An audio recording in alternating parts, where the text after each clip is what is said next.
March Madness is almost here, but before we get to the big dance, conference tournaments are kicking off across the country.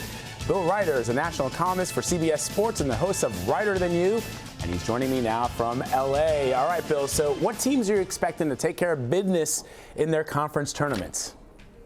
Vlad, I'm not going to be bold here. I'm just going to go for accuracy. I think Duke is my favorite out east. I love Kansas in the Big 12. What Bill Self has done now, 13 consecutive regular season division titles, be matched again this year by a tournament title in the Big 12. The Big 10 is too tough to call. I feel great about Kentucky and the SEC.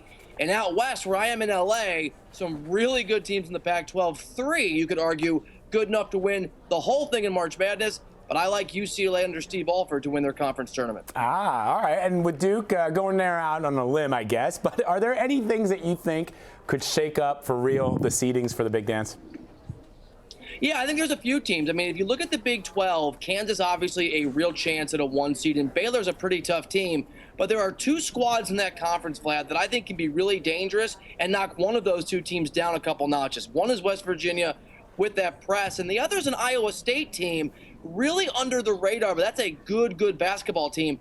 Out west, here in the Pac-12 country, I know everyone's talking about UCLA, Oregon, and Arizona, and those teams are stellar, but don't sleep on USC. USC has been about 500, I think 10-8 in conference, but Andy Enfield has a really young, dynamic group of players, some future NBA players. They are more than capable of knocking off a big boy in the conference tournament and upsetting where some of those guys expect to be seated. Yeah, I got to agree with you there on UCLA. Over to the Big Ten, many of these big-name schools in that conference have not done so well this year. We're talking Indiana, Michigan State, and lately even Wisconsin. How do you think the Big Ten will be represented?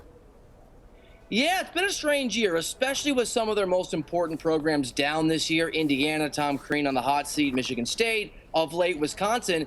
But interestingly, Vlad, there's so much depth in the Big Ten, depending what happens in their conference tournament, they could get 8 teams in. Illinois is on the bubble. If they have a good showing, they should be in.